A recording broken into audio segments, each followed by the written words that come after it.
Olá, sejam bem-vindos a mais uma reflexão sobre o Palavras de Vida Eterna, o livro que é uma psicografia de Chico Xavier pelo Espírito Emmanuel. Hoje a gente vai falar do capítulo 44, que é intitulado Ação. Conta o Espírito Neo Lúcio, no livro Evangelho no Lar, que em um momento os apóstolos, os discípulos do Cristo, começaram a entrar numa discussão acalorada. Como que seria possível conquistar o reino dos céus? Uns diziam que era através da meditação. O indivíduo estaria mais conectado e, portanto, conseguiria estar mais próximo do reino dos céus. O outro acreditava que era através de um jejum, de práticas mais rigorosas, porque assim deixaria de lado a parte material e se concentraria nas questões espirituais, o que outros também seguiram. Afinal, quando nós deixamos de lado a parte material, eles acreditavam, então nós estamos mais conectados à parte espiritual. Já uns achavam que isso se daria através de um retiro, através do afastamento, de conexões com pessoas consideradas impuras, e assim a discussão prosseguiu. Até que o Cristo vai nos ensinar que o preceito fundamental para conquistar esse reino dos céus, que nada mais é do que um estado superior de consciência, um estado onde de fato o nosso espírito estará mais elevado, é por intermédio da ação. E com isso nós entendemos que não basta também agir, é preciso agir no bem. E esse capítulo 44 vai nos falar quais seriam os direcionamentos para que a gente possa entender o fruto das nossas ações.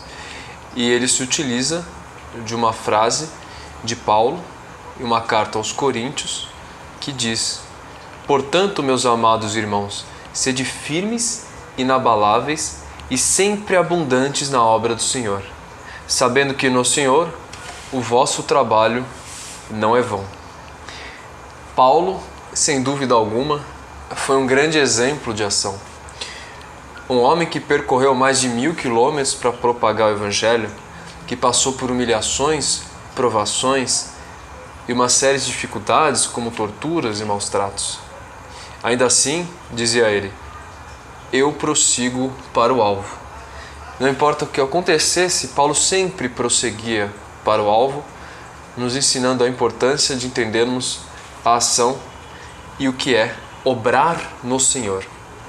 Vejam que ele fala que quando nós obramos no Senhor, nenhum trabalho é em vão. Como que dizendo que obrar no Senhor significa o meio pelo qual nós vamos de fato alimentar os nossos espíritos. Posto que o Evangelho nos ensina a caridade, virtudes e tudo aquilo que vai de fato elevar e edificar as nossas almas. Obras edificantes. Emmanuel, a partir disso, ele vai dizer que na luta do dia a dia nós temos várias operações que nós nos deparamos. Então nós sentimos, nós pensamos, desejamos, falamos, discernimos, analisamos e trabalhamos. No entanto, Emmanuel vai nos auxiliar a refletir a qualidade da nossa ação. E aqui eu vou falar os trechos que Emmanuel usa de acordo com o adjetivo que ele coloca, para que nós possamos refletir sobre o que isso significa. Em primeiro lugar, ele vai dizer sobre sentir, mas não apenas sentir. Sentir primeiro a necessidade do bem de todos.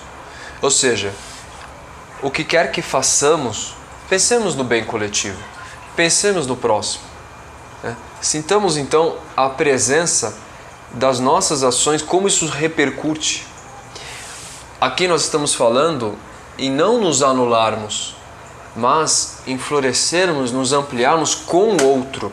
Não é o bem-estar sobre o outro, é o bem-estar com o outro. É o sentimento já que existe de fraternidade. voltado, portanto, por um sentimento também de compaixão, tal qual o bom samaritano, que auxilia porque é movido por íntima compaixão. E quando nós sentimos a necessidade do bem de todos, Emmanuel diz, desejamos com acerto, porque o desejo, bem sabemos, dos caminhos tortuosos que ele pode nos levar, e o desejo, quando nós estamos vigilantes e no nosso eixo e no nosso centro, sentindo a necessidade do bem de todos, nós temos uma ação que é mais respaldada pelo bem comum.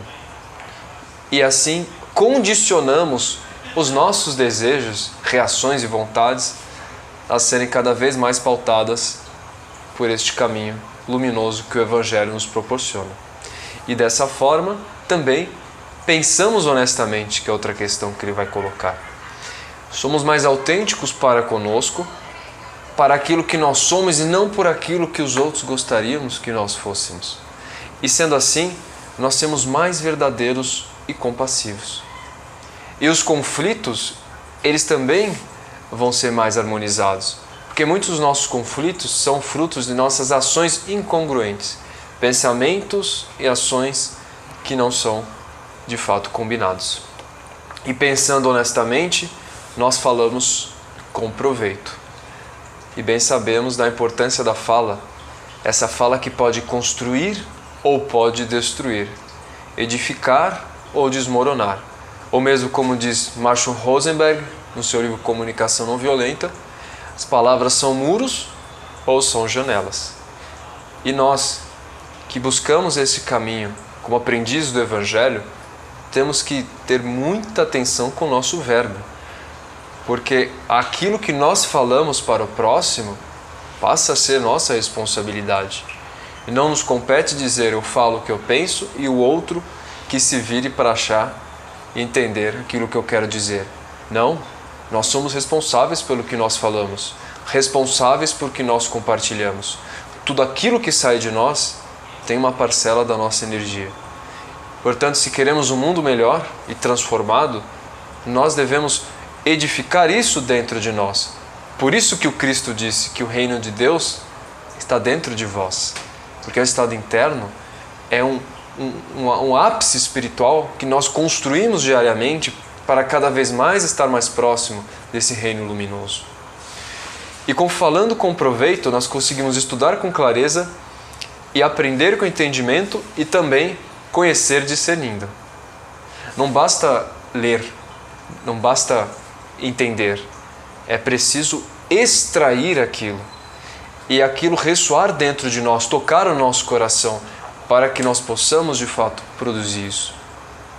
O livro dos médiuns nos ensina que todas as comunicações sérias dos espíritos superiores sempre têm por detrás um fundo moral. E o Espiritismo não é diferente. Tudo que está contemplado na obra espírita sempre vai buscar a edificação do ser humano moral, trazer mais recursos para que nós possamos nos transformar. E quando nós vemos desse prisma, a transformação é muito mais fácil, pois nós praticamos aquilo que nós lemos. E conhecer discernindo também é o que o Kardec diz, e no Evangelho Espiritismo é explicado, sobre a fé raciocinada.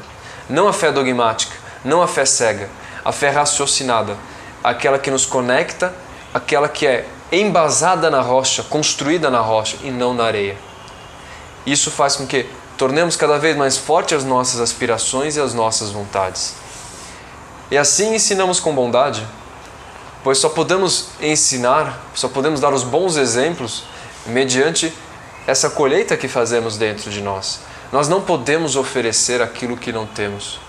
É preciso sempre que esse reino seja edificado diariamente dentro de nós. Analisado com justiça, diz Emmanuel, e a última etapa, trabalhar em louvor do bem. Aqui é o ponto principal, onde vamos ocupar a maior parte da reflexão de hoje. Trabalhar em louvor do bem. O que é trabalhar? O Espiritismo nos explica, através do Livro dos Espíritos, sobre a lei do trabalho, que todos nós estamos constrangidos pelas leis divinas a buscarmos o trabalho e a transformação diária. Todos nós. A questão aqui que se coloca é, por trabalho, a gente só entende as nossas ocupações materiais? Isso está na questão 675. E a verdade é que não. Toda ocupação útil é trabalho. Então, não é o trabalho que estamos falando meramente remunerado. Não. Tudo aquilo que fazemos a partir da nossa ação, a partir dos nossos recursos internos, que tem uma ocupação útil, né, e respaldado no bem, isso, sem dúvida alguma, é considerado um trabalho. Tanto é que no Evangelho segundo o Espiritismo, isso está muito presente quando vemos, por exemplo, aquela frase: buscai e achareis. Para que ache, é importante buscar. Para que a porta se abra, é importante bater. Isso está correlacionado com ajuda-te que o céu te ajudará. Estamos falando da lei do trabalho que vai promover a lei do progresso. Não existe, portanto, progresso sem o trabalho. O próprio Einstein dizia que o único lugar que o trabalho vem antes do sucesso é no dicionário, né? Portanto, são questões que nós devemos entender e transformar no nosso dia a dia. Então, Emmanuel vai falar sobre a lei do trabalho, lembrando também que a fé sem obras é morta e que é a ação que o Cristo nos conclama. Agora, vamos fazer um raciocínio inverso. A questão 943 do Livro dos Espíritos pergunta: da onde nasce o desgosto que se apodera de muitos homens? E a resposta são 3 pontos. Primeiro, falta de fé. Segundo, questão dos desejos, saciedade. E a terceira é ociosidade, que aqui é onde nós vamos nos dedicar mais para compreender isso. Então, a ociosidade faz com que nós não coloquemos em ação os nossos recursos internos, o dever, aquilo que de fato nos promove o vigor. Pois quando nós cumprimos o nosso dever, alinhado com as nossas aptidões, nós promovemos cada vez mais vigor, porque colocamos em ação os nossos recursos internos, semelhante à parábola dos bons talentos. A parábola dos talentos, talentos que nós temos, que nós recebemos e que nós devemos aplicar cada vez mais. E Emmanuel vai encerrar, então, esse capítulo que é muito curto, que é um capítulo de fato para refletir em cada linha que ele coloca, dizendo que, pelo que fazemos, é que cada um de nós decide o seu próprio destino, isto é o livre-arbítrio. Criando para si mesmo, ou seja, nós somos os artífices, nós somos os responsáveis, a inquietante descida à treva ou a sublime ascensão à luz. E para que fique claro o que significa essa inquietante descida às trevas ou a sublime ascensão à luz, eu queria trazer por último um exemplo que é muito rico, nos ensina muito, que está no Céu e Inferno, que é de um espírito sofredor, de nome Claire. Claire era uma mulher muito rica, de muitas posses, muitas propriedades, de uma vida de luxúria, uma vida de abundância no sentido material, e era aquele tipo de mulher que muitos invejavam, dizendo: que desgraçado sou eu, veja como a vida dela é boa, veja como ela é uma pessoa abençoada. No entanto, paradoxalmente, quando a Claire desencarna, ela desencarna numa situação deplorável, uma verdadeira miséria espiritual, por assim dizer. E aí fica o questionamento: ela cometeu algum crime horrível? Ela assassinou? Ela roubou? Algo nesse sentido? E o Espírito São Luís, que é o guia da Sociedade Parisiense Espírita, disse: ela nada fez que afrontasse a lei dos homens, mas que afrontasse a lei divina, porque tanto tinha e apenas pensou em si mesma. E vão dizer ao final: a alegria dela foi egoísmo na terra. Ou seja, nada fez pelo próximo, apenas utilizou isso para o seu próprio prazer, para o seu próprio bem-estar, para o seu próprio êxtase, para a sua personalidade. O que ela ganha com isso? Os louros do egoísmo. Então ela padece de uma séria situação no plano espiritual e, curiosamente, tem consciência de tudo que ela deveria ter feito, mas não fez. E aqui a gente coloca, então, aquela famosa frase, né? Que de boas intenções o inferno está cheio. E, no entanto, ela passa por todo esse padecimento, como se aquilo não tivesse termo, que é o verdadeiro inferno, né, no sentido moral. E é interessante que ela vai nos deixar alerta sobre a importância de não termos essa sensação do tempo perdido. Porque se um dia, talvez 2, em que nós temos essa sensação já inquietante, o que dizer uma encarnação? O que dizer quando nos encarnarmos, tendo consciência de quantos recursos tínhamos ao nosso dispor e que talvez por uma fraqueza ou por uma por questões diversas nós não praticamos. E é nesse momento que o Emmanuel vai falar em outra obra sobre o tesouro das horas que nós temos. O verdadeiro tesouro espiritual. É aquilo que nós devemos ocupar de fato. É a ação. É a ação respaldada pelo bem comum. E nesse sentido, o que é o Evangelho, se não um roteiro luminoso que vai nos orientar ao bem, que vai nos orientar a de fato buscar e reestruturar o nosso espírito para os ideais superiores. E assim, eu queria encerrar essa nossa reflexão de hoje, também com a palavra de Emmanuel de outra obra, o Vinha de Luz, quando ele diz: o bem que praticares será o seu advogado aonde quer que esteja. O que equivale dizer, não importa se é encarnado, se é desencarnado, se é nesse planeta, em outro planeta, não importa. O bem que praticardes será seu advogado aonde quer que esteja. Por esse motivo, queridos irmãos, conclamo a todos para que nós possamos agir em prol do bem comum, em prol da fraternidade e da caridade.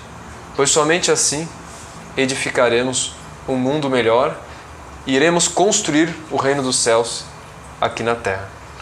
Que assim seja, graças a Deus.